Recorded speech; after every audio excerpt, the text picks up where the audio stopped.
comenzamos un nuevo tema, una nueva clase para todos los que son intensivos. Vamos a estar iniciando, ya terminamos la semana pasada con Efesios, y durante el mes de mayo y el mes de junio yo quiero estarte hablando de la paternidad de nuestro Dios. Yo le he llamado a esta clase Conociendo al Padre, porque uno de los proyectos de Jesús sobre nuestra vida es que podamos tener una relación con el Padre, que se nos revele de una forma más amplia, más grande, más extensa este atributo tan importante de Dios, que es de que Dios es también un Padre, es nuestro Padre. Pero ¿qué les parece si oramos y empezamos este tiempo con un momento de oración y pedimos que a lo largo de estos 2 meses que vamos a estar trabajando en este tema, que sea el Espíritu Santo quien vaya edificando, quien vaya podando, quien vaya trabajando en nosotros en cuanto a la revelación de la palabra en este tema tan esencial sobre la vida de los creyentes? Así que vamos a orar y empezamos. Señor, gracias por este tiempo, por la luz de tu palabra, por la oportunidad de juntos convivir aquí adorándote, estudiando las escrituras, pero que seas tú, Señor, equipándonos en esta hora. Oramos también por todos los alumnos de intensivo y todos los alumnos que están en línea, para que tú hables a todos nosotros, y aunque tengamos la barrera de una pantalla, que seas tú llegando realmente a través de este tema hasta lo profundo de nuestros corazones, en el nombre de Jesús. Amén, amén. Hace algunos años atrás, todavía estábamos nosotros en otra ubicación, en otra dirección. Yo di este tema en 4 domingos como una serie, y luego después para el intensivo lo extendí a 8 clases o a 8 lecciones, y eso es lo que vamos a hacer ahora. Lamentablemente, cuando se nos hackeó la página de YouTube, se perdió ese tema. Entonces, bueno, nos va a servir el volver a recordarlo para aquellos que lo tomaron hace 4 o 5 años, no sé cuánto fue eso, pero creo que Dios va a hablar a nuestras vidas también de una forma fuerte. Amén.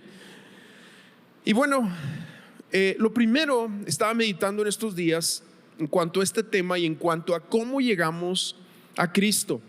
Yo no sé cómo llegaste tú a los pies de Cristo, pero hay gente que llega muy destrozada externamente, a veces a nivel relacional, a nivel financiero, a nivel personal, a nivel matrimonial. Hay gente que llega a Cristo cuando literalmente toca el fondo del barril, y es cuando se rinde y entiende lo que es el evangelio, y Dios empieza a trabajar en ellos. Hay ocasiones donde Dios hace milagros, restauración, restitución de algunas cosas, pero hay ocasiones donde queda un tremendo impacto de la consecuencia del pecado en las vidas de las personas, lamentablemente, porque el pecado tiene sus consecuencias, y aunque Dios es un Dios de milagros que puede restaurar lo externo de una forma milagrosa en algunos casos y en sus propósitos, hay otros momentos en algunas otras personas donde Dios les permite vivir con ciertas angustias o cierta consecuencia de aquello que sucedió por su vida de pecado. Esa es la realidad de las situaciones externas alrededor de nosotros. Pero también hay otra realidad, y es la realidad interna de cómo llegamos a Jesús. Los pensamientos que traemos, cómo tenemos nuestras emociones todas alteradas. Muchas veces cuando llegamos a Cristo traemos profundas heridas en nuestro interior, en nuestro corazón, en nuestra memoria. Traemos odio, coraje, amargura. Muchas veces traemos heridas tan profundas en el corazón que pareciera hasta más difícil una restauración a nivel interno, personal, a nivel de renovar, de regenerar nuestra forma de pensar, la manera que reaccionamos, la manera que somos ante ciertas situaciones. A veces pareciera como si el gigante más imponente sobre nuestras vidas está hacia adentro de nosotros. Y uno de los factores importantísimos cuando venimos a Cristo y venimos con ese relajo, con ese desastre de vida interior, es que vayamos conociendo a Dios en sus atributos. Que vayamos y Él se va revelando a nosotros. Por ejemplo, cuando venimos, lo primero es que se revela a nosotros como Salvador y Señor, y eso lo hemos dicho, yo lo he hablado anteriormente aquí, la importancia de conocer a Cristo como mediador, de que Él es el único que me puede rescatar delante de Dios por medio de su sacrificio, por medio de lo que Él ha hecho en la cruz, por medio de su sangre que limpia mi vida. Eso me otorga una salvación. Después de eso, obviamente, el señorío de Cristo, y eso es como lo dice la palabra, ¿verdad? Que lo reconocemos, así lo dice en Romanos capítulo 10, si confiesas a Jesús con tu boca como el Señor de tu vida y crees en tu corazón que Él está vivo, entonces ahí sucede algo milagroso, en ese reconocimiento que, como también bien lo he comentado, no es en una oración, o puede ser en una oración. Para algunos una oración es un impacto en su vida y para otros puede ser una letanía. Hace poco estábamos en un evento de pastores y yo estaba en un foro y preguntaron: ¿por qué si mi hijo ya aceptó a Cristo, por qué no cambia? Y yo le decía: porque la oración tiene dos realidades. Puede ser impactante la vida de una persona o puede ser una letanía, algo que se dijo como un perico. Pero la realidad es que Dios tiene su tiempo para cada uno de nosotros. Tiene su tiempo para que nos encontremos con Él y para que ese día, esa oración, para que ese día, ese encuentro con Él nos revele que Jesús es nuestro Salvador y nuestro Señor, aunque hayamos hecho la oración 1000 veces. Cuando yo me entregué a Cristo, yo tenía 16 años. Y estaba en mi casa y yo me impacté mucho porque era una Semana Santa. Estamos hablando por allá del siglo pasado. Todavía eran los 80s. Híjole, mano, qué triste hablar así, ¿verdad? Sin embargo, sí, tenía yo 16 años. Y yo lo he platicado varias veces. Yo fui a una campaña evangelística esa Semana Santa. La iglesia donde asistíamos invitó a un predicador itinerante, un hombre que yo admiro mucho y un hombre que hasta la fecha se ha sostenido en sus convicciones. De verdad, una persona que Dios ha usado. Y yo me acuerdo muy bien que estaba hablando de esa sencilla pasaje bíblico de Mateo capítulo 14, donde Jesús camina sobre las aguas, llama a Pedro. Pedro se empieza a hundir y estando Pedro hundiéndose, empieza a gritar: sálvame, sálvame. Y ese día algo pasó en mi interior. Aunque yo a los 16 años ya había hecho la oración de fe 1000 veces, pero ese día yo supe que ese momento donde el Espíritu reveló a mi corazón que yo era que necesitaba salvación, que yo me estaba ahogando, ese día Él se reveló como Salvador y luego como Señor de mi vida, y ahí empieza la nueva naturaleza. Bueno, eso es importantísimo en cada uno de nosotros. Lo voy a repetir porque no quiero que quede así como que en una idea. La fe no se hereda. Dios nos salva colectivamente. La fe es personal. No hay cristianos de cuna. No hay de que porque mi esposa es cristiana y yo soy cristiano y tenemos un nuevo hijo y ya es cristiano. No producimos cristianos, producimos hijos, y los hijos se tienen que encontrar con Cristo y tenemos que orar por ellos para que tengan ese encuentro con Jesús valioso. Y puede suceder cuando son niños, o puede suceder cuando son adolescentes, como me pasó a mí, o puede suceder en la edad adulta también. Pero la importancia de conocer ese factor y ese atributo es esencial para lo siguiente que vamos a hablar. Porque lo siguiente que Dios quiere revelar sobre nuestras vidas es precisamente su paternidad. Ahora, a veces quisiéramos, yo no sé si tú has pensado, y déjame te comparto esto, pero a veces quisiéramos ser como una computadora a quien le introducen un sistema operativo y de repente ya lo tiene todo. Y que ya seamos cristianos perfectos, santificados, maduros. Y qué padre sería eso. Aunque en teoría sí sucede, en la práctica vamos viendo que vamos avanzando.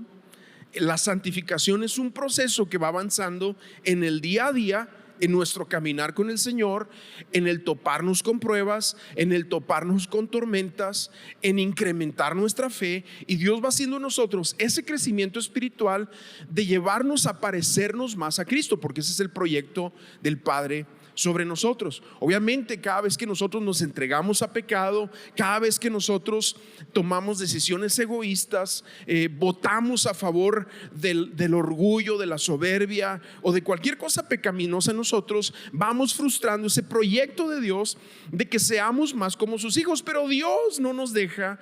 Dios en su misericordia nos sigue abrazando. Dios en su amor sigue, no desiste de nosotros y sigue trabajando en nuestras vidas. Pero a veces quisiéramos ser ese producto que te metes a la app y cae todo el sistema operativo y ya, o sea, el cristiano perfecto, hello, aquí está. Pero no es cierto, no pasa así, y al mismo tiempo sí pasa así. ¿Por qué digo esto? Fíjate, Juan 1:16 dice: ciertamente de su plenitud tomamos todos, y gracia sobre gracia. En Cristo está la plenitud. Pero más adelante el apóstol Pablo en Efesios, que ese pasaje lo acabamos de ver, lo atraviesa en esta oración y en este comentario, porque esta es una de las oraciones apostólicas. Lo dice así en Efesios 3:19. Dice: en fin, que conozcan ese amor que excede todo conocimiento, para que sean llenos de toda la plenitud de Dios. Y toda la plenitud de Dios es el proyecto de Dios sobre ti. Él quiere derramar toda su plenitud sobre ti, sobre tus hijos, sobre tu esposo. Y lo que se ve imposible para los hombres es posible para Dios. Yo creo que algunos de ustedes tienen que repetir eso sobre sus esposos, esposas, hijos, padres. En los momentos frustrantes, decir: Señor, lo que es imposible para los hombres es posible para Dios. ¿Sí? Y cuando está en los peores momentos y que se parece más a no sé qué cosa, no sé qué mutación, pero no tanto como un cristiano, ahí vuelvas a levantar tus manos en fe y volver a decir: Señor, lo que es imposible para los hombres es posible para ti. Y tú vas a cambiar esa situación, y tú vas a cambiar, y tú vas a transformar, y tú vas a hacer en medio de mis hijos, de mi esposo, en mi propia vida, algo distinto. Muchas veces las situaciones que nosotros tenemos que desaprender muchas cosas. Yo te decía de todo el relajo interno que traemos. Muchas veces tenemos que pasar todo un proceso de desaprendizaje para que podamos aprender lo que Dios tiene para nosotros. Y Él quiere otorgarnos esa plenitud a nuestras vidas. Y te digo que también, aunque es un proceso, es una promesa. Porque Jeremías, y digo todo esto en preámbulo porque es importante captarlo antes de entrar al tema. El profeta Jeremías lo dice así, que después el autor de Hebreos lo toma de Jeremías y lo plasma también en su libro. Entonces voy a leer de Hebreos capítulo 8, versículo 9 en adelante. Dice: este es el pacto que después de aquel tiempo haré con el pueblo de Israel, afirma el Señor. Pondré mis leyes en su mente. Ahí está. Este es el sistema operativo. Esta es la plenitud de Dios. Esto es esa inyección de Dios en cada uno de nosotros que nos permite tener lo que Dios planea. Entonces aquí dice: pondré mis leyes en tu mente y las escribiré en su corazón. Yo seré su Dios y ellos serán mi pueblo. Aquí está: ya no tendrá nadie que enseñar a su prójimo, tampoco dirá nadie a su hermano: conoce al Señor. Porque todos, desde el más pequeño hasta el más grande, me conocerán. Yo perdonaré sus iniquidades y nunca más me acordaré de sus pecados. Y aquí es entender lo siguiente: cuando una persona se entrega, verdaderamente se entrega a Cristo, el discipulado, toda la palabra, toda la revelación de Dios que cae a su vida, aunque no lo entienda plenamente, ya está instalado ahí porque ha nacido de nuevo. ¿Sí? O sea, no es un batallar.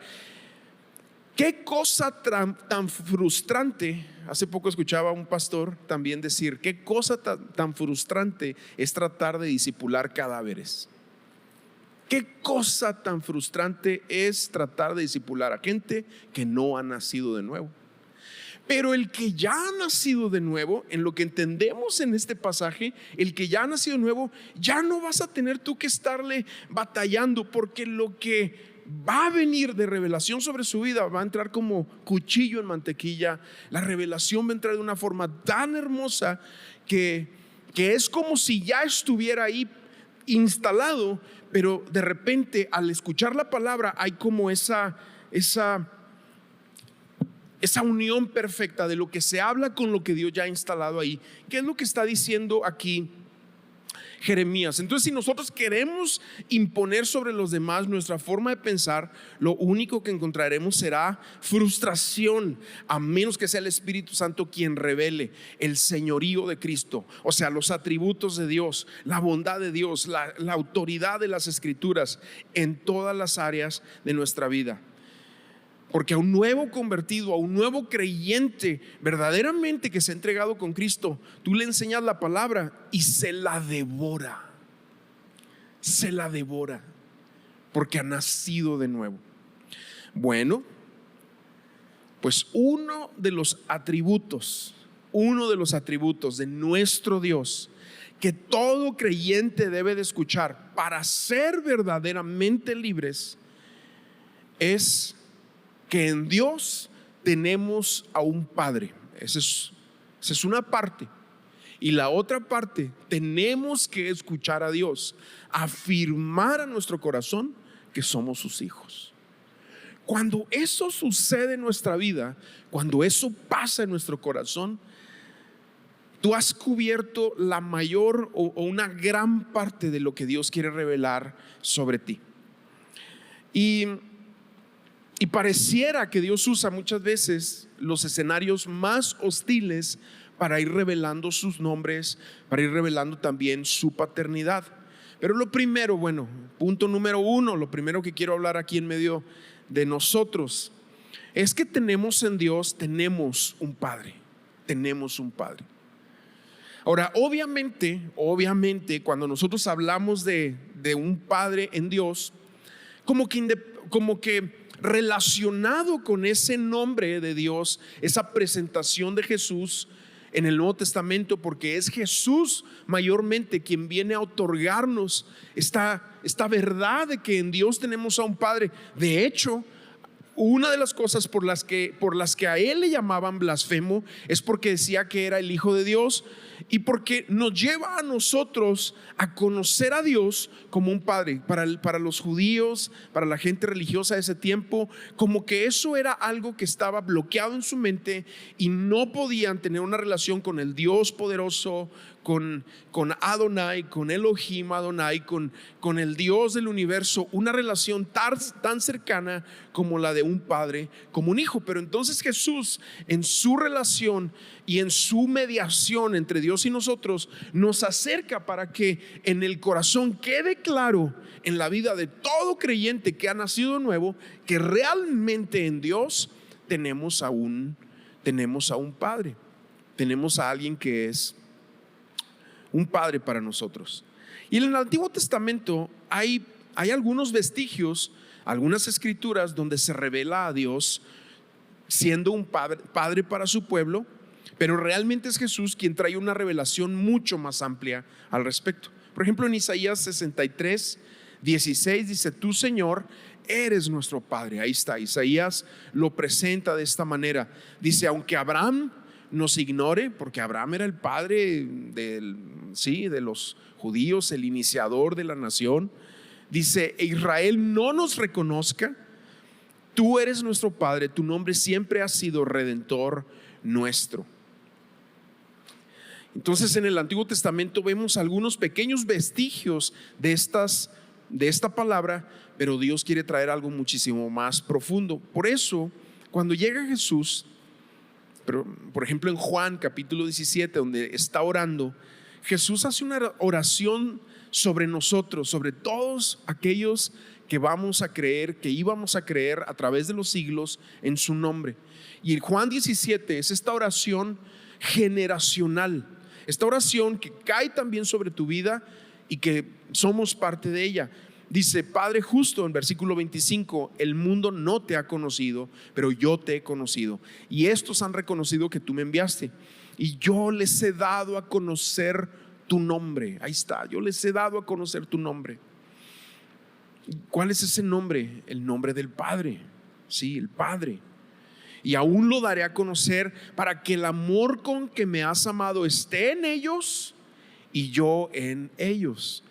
Jesús está orando que el amor que Jesús comprendía del Padre de Dios sobre su vida sea la misma revelación que venga sobre tu vida y sobre tu corazón en cuanto a tu relación personal con el Padre.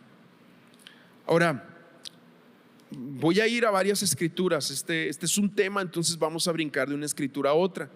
Pero en alguna ocasión Jesús le pregunta a sus discípulos, ¿quién dice el mundo que soy?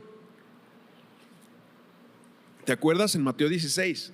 Él pregunta a sus discípulos, bueno, ¿quién anda diciendo la gente que yo soy? Es como un sondeo. Y empiezan ellos a decir, bueno, la gente anda diciendo que tú eres Elías, Jeremías, Juan el Bautista o alguno de los profetas. Y Pedro es quien da una revelación muy fuerte que viene de Dios mismo. Mateo 16 en el versículo 13 dice, al llegar a la región de Cesarea de Filipo, Jesús preguntó a sus discípulos, ¿quién dice la gente que es el Hijo del Hombre? Ellos dijeron, unos dicen que eres Juan el Bautista, otros que eres Elías, y otros y que eres Jeremías o alguno de los profetas. Y él les preguntó, ¿y ustedes quién dicen que soy yo?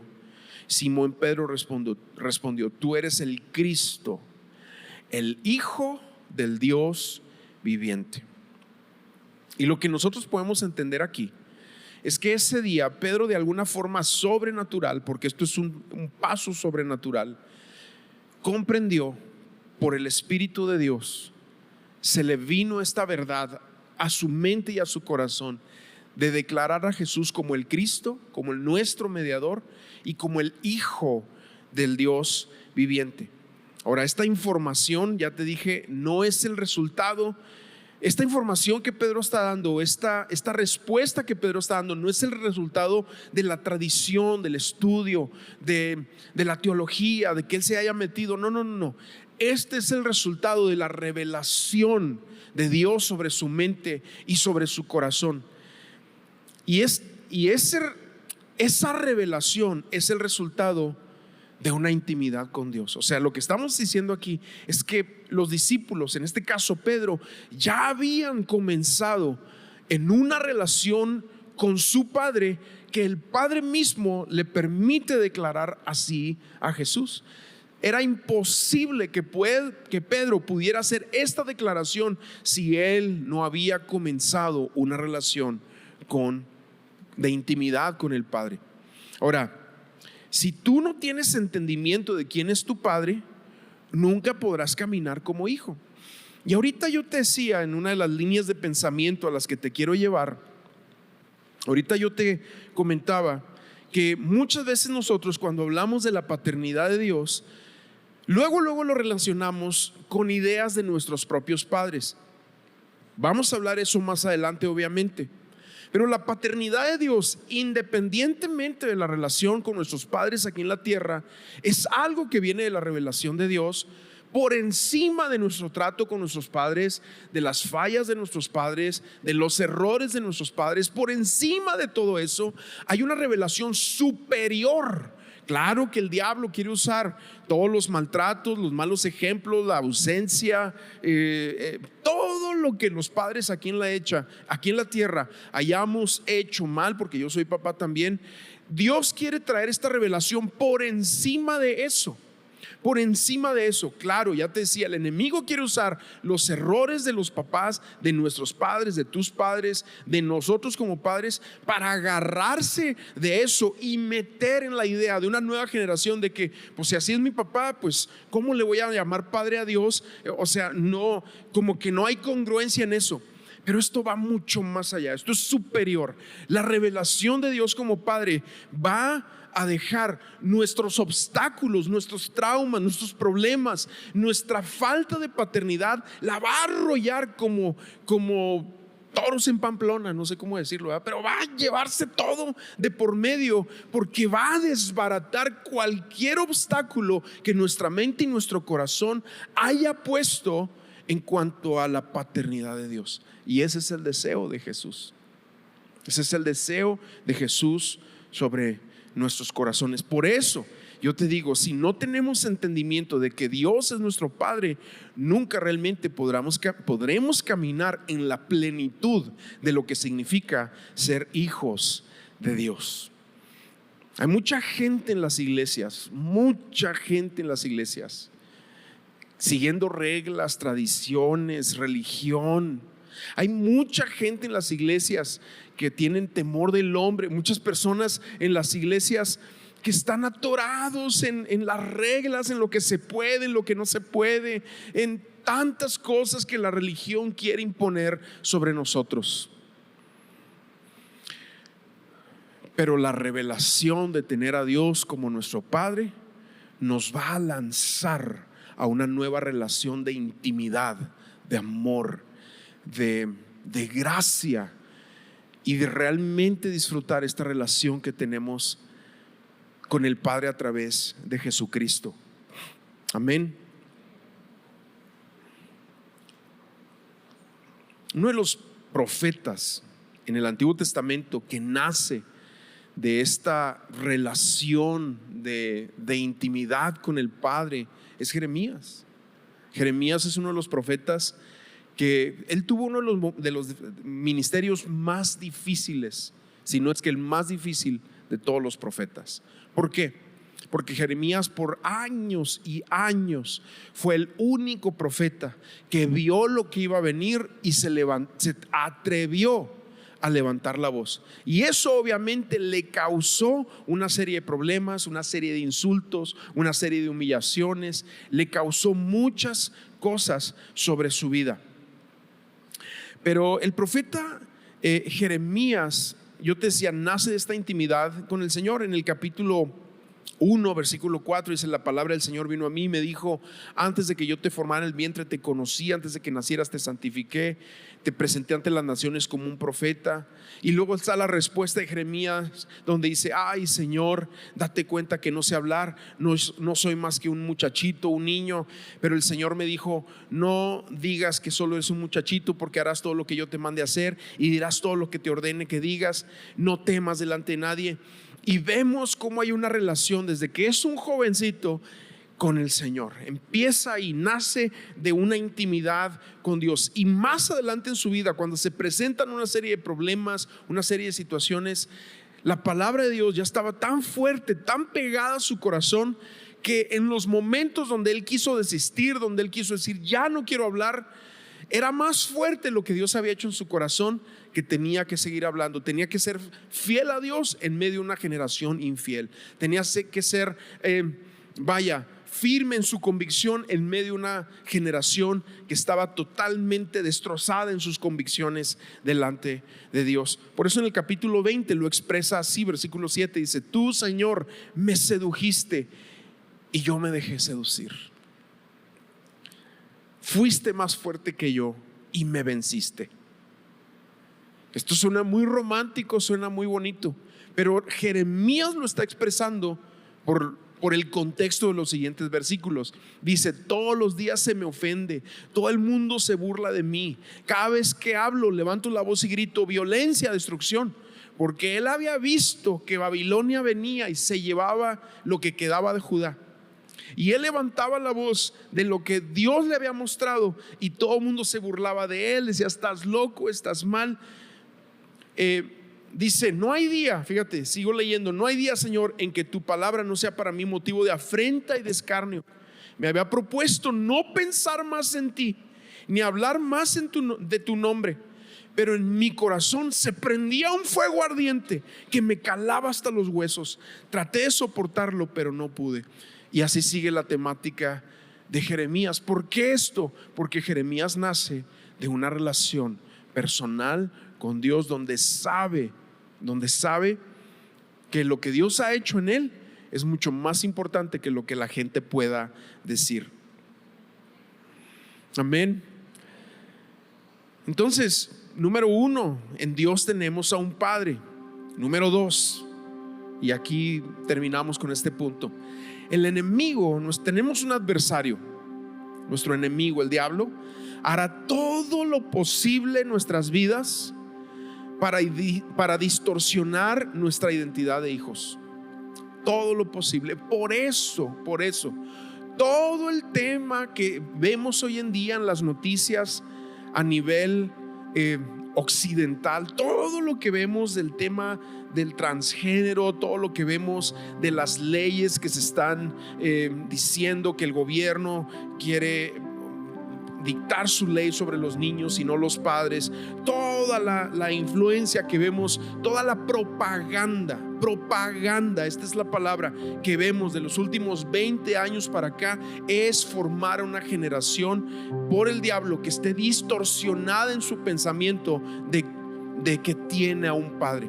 Sabes que yo estaba meditando en estos días que cuando Hitler escribe su libro Mi lucha, My Camp, él lo escribe más o menos, no tengo el dato porque no lo estudié, no lo traigo con mi estudio aquí, pero en el 20 más o menos, en el 10 y tantos del siglo pasado.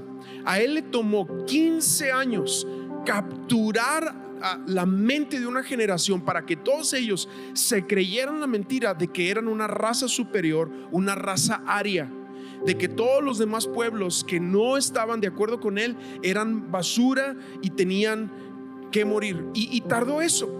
Y de repente tú ves en los documentales y ves en los estudios cómo para 1930, cuando él llega al poder, y 1939, ya para el 39 que se desata la guerra, él tiene un ejército de huérfanos de la Primera Guerra Mundial, un ejército de muchachos que están completamente cegados por la propaganda que él ha dicho por años de que son una raza aria, dispuestos a entregar su vida por ese tercer Reich.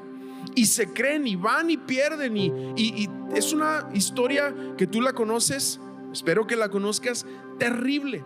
Pues lo mismo es el proyecto, así como ese de satánico fue el proyecto de los nazis, de Hitler, de Himmler, de todos los que estaban a su alrededor, por capturar una masa de jóvenes en su nación.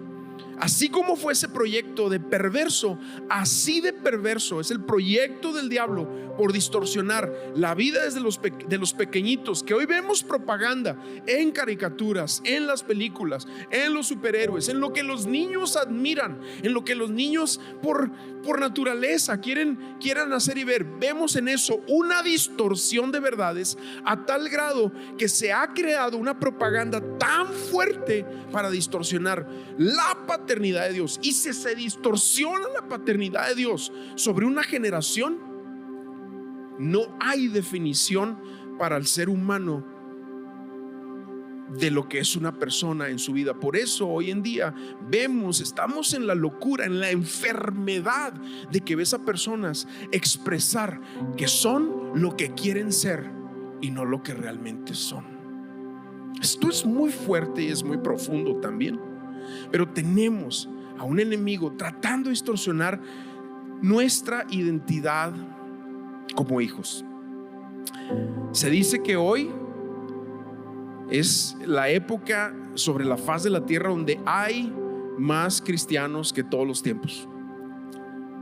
Pero la pregunta es esta: ¿cuántos realmente estarán viviendo como hijos de Dios? Como hijos, ¿cuántos se conocen realmente como hijos?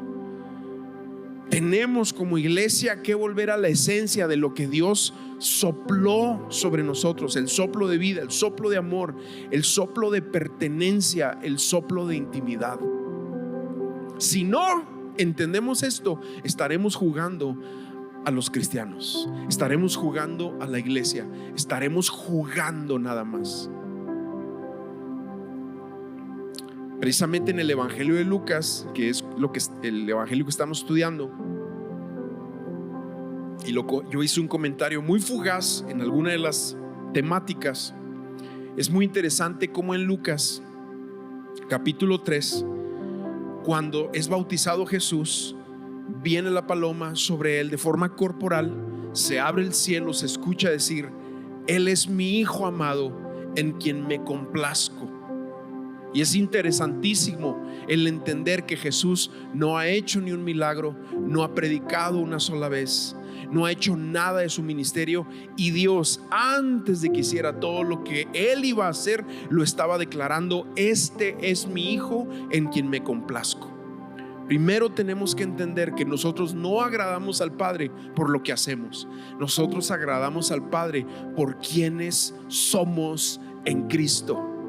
Tú no tienes que hacer ministerio, tú no tienes que servir, tú no tienes que dar, tú no tienes que ir a hacer algo de misericordia. No, tú haces todo eso porque ya eres hijo, porque lo has comprendido. No lo estás haciendo para ganarte algo, lo haces porque ya has sido ganado, ya has sido capturado, ya eres hijo de Dios.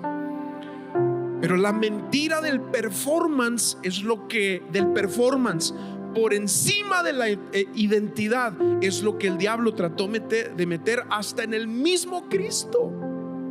Porque después de que el Padre dice: este es mi Hijo amado, en quien me complazco, después de eso viene la genealogía de Jesús, y 75 veces, yo esto lo he dicho varias veces, se dice: hijo de Abraham, hijo de Isaac, o sea, empieza así toda la genealogía de Jesús. 75 veces en Lucas, después de que el Padre dice: es mi Hijo amado en quien me complazco, se vuelve a mencionar la palabra hijo. Y cuando Jesús llega en el capítulo 4 de Lucas al desierto, lo primero que hace el diablo, le dice: si eres Hijo de Dios, haz que esta piedra se convierta en pan. O sea, si eres hijo de Dios, entonces muéstrame con tu performance tu identidad. Pero no es así, amados.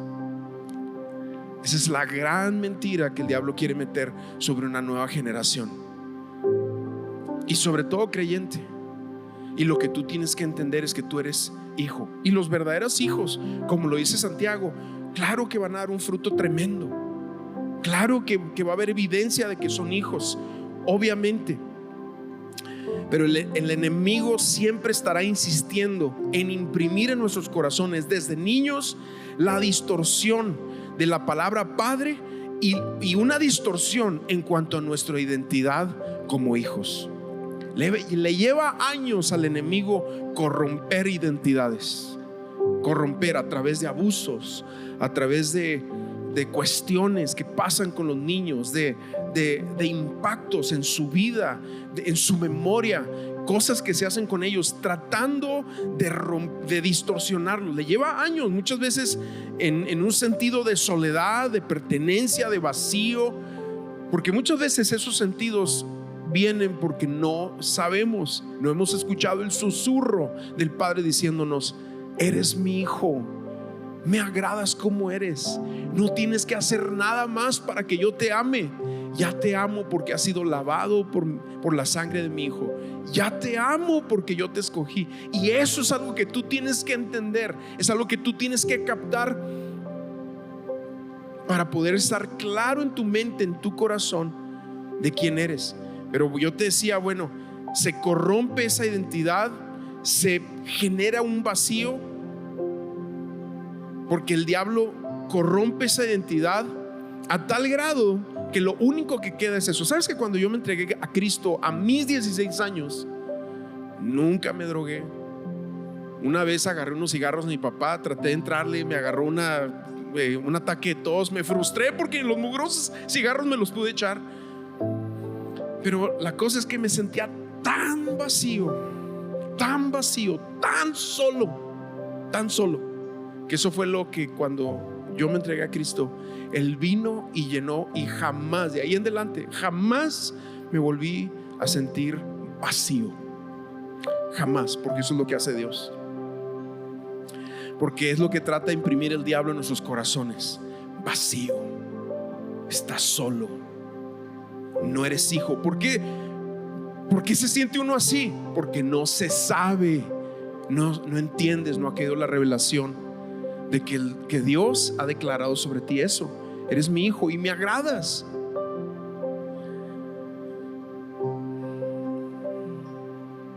Pero lo interesante de esto es que lo que al adversario le lleva años por corromper, en un instante Dios lo puede transformar. Amén. Amén. Eso es lo que hace el Señor, en un instante. Y Dios tiene ese día, Dios tiene ese momento, Dios tiene ese encuentro, Dios tiene ese instante cuando Él completa nuestros corazones. Amén. Vamos a ponernos de pie, vamos a ir terminando.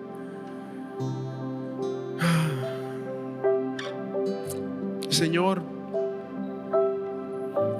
yo quiero empezar esta noche aquí orando y tomando un espacio. También los que están en línea o los que van a ver esta transmisión más adelante, toma un espacio ahí, un altar en tu interior, en tu corazón, para que tú le ores al Padre y le digas: Señor, revélate, revela tu paternidad, revela tu paternidad. Y esto no tiene nada que ver con tu Padre aquí en la tierra, qué tan bueno, qué tan malo. No tiene nada que ver con Él. Puede influir, puede tener ciertas influencias. Esto tiene que ver con el deseo de Dios de que tú escuches lo mismo que se escuchó sobre Jesús, porque Jesús lo ora. Lo leí al principio en Juan 17. Él lo ora, que el amor con que me has amado a mí esté en ellos y yo en ellos. Él ora para que esa palabra: este es mi hijo, esta es mi hija amada en quien me complazco, Él ora para que caiga sobre tu corazón. Pero tú empiézalo a orar ahorita. Pero si tú dices: ¿sabes qué? Yo he estado batallando con esa soledad, yo quiero encontrarme con Jesús, yo quiero que me revele la paternidad de Dios. Si esa persona eres tú, primero levanta tu mano, porque creo que tenemos que orar. Sí, mira, aquí hay una persona. ¿Por qué no hacemos algo? Vengan aquí enfrente para orar por ustedes. Vénganse. No es nada especial, y al mismo tiempo sí, ¿verdad? Pero yo les invito a venir, a salir de su lugar, porque creo que Dios quiere revelar sobre nuestras vidas esa paternidad, para que ese vacío hoy se quiebre, hoy se rompa. Creo que hoy es una noche donde Dios quiere llenar ese vacío, quiere romper esa soledad en el nombre de Jesús. Así que vamos a acompañarlos a los que están aquí, vamos a orar sobre ellos. Vénganse los que están por aquí, vamos a orar sobre ellos, vamos a bendecirlos, vamos a apoyarlos en esto en el nombre de Jesús. Oramos por esta gracia, este favor sobre estas vidas, sobre cada uno de los que están aquí. Y ustedes que están aquí al frente, cierren sus ojos y de una forma muy sencilla díganle a Dios: Señor, muéstrame tu paternidad, háblala sobre mí, háblala sobre mi corazón, en el nombre de Jesús.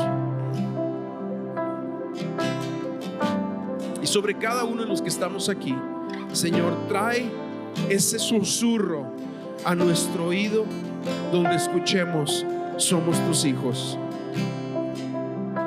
Creo que tú lo tienes que escuchar: eres mi hijo, eres mi hija.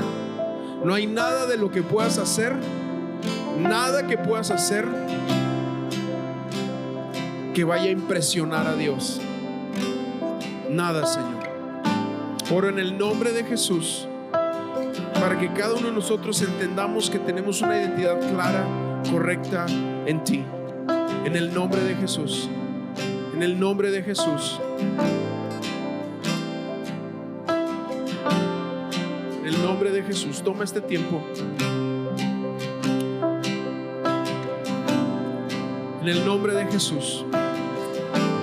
Gracias, Señor, porque tú tienes un proyecto más profundo de lo que nosotros podemos ver, entender, conocer. Revélate como nuestro Padre. Trae una revelación a nuestro corazón. En el nombre de Jesús. Trae una revelación. En el nombre de Jesús. Ven, ven, Espíritu, ven. Ven y trae. Así como a Pedro le vino ese día la voz del Espíritu. tú eres el Cristo, el Hijo del Dios viviente. Así trae esa revelación de hijo, de que tú eres el Hijo de Dios y que nos has hecho hijos por tu sacrificio delante del Padre. En el nombre de Jesús.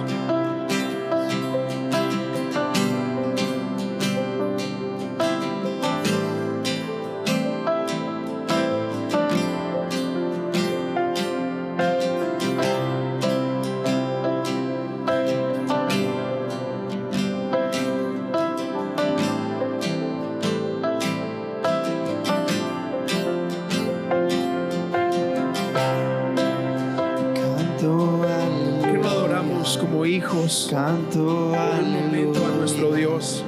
Canto aleluya, el Cordero ya venció. Canto aleluya, canto aleluya, canto aleluya, el Cordero ya venció.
Gracias.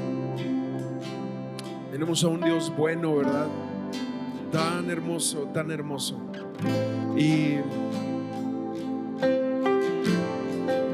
yo quisiera que en la semana practiques en tu casa, en tu cuarto, en tu tiempo, el decirle y el hablarle a Dios y decirle: Padre, Padre.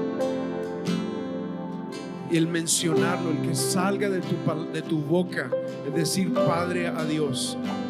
Y que el Señor a lo largo, porque yo creo que esto puede venir en un momento como ahorita, pero también es algo progresivo, esta revelación de que Dios quiere que tú puedas tener claro el hecho de que Él ha declarado sobre tu vida que eres su hijo, que eres su hija. Amén. Amén. Así que les voy a dejar esta tarea, iglesia. Y bueno, sigamos meditando en esto.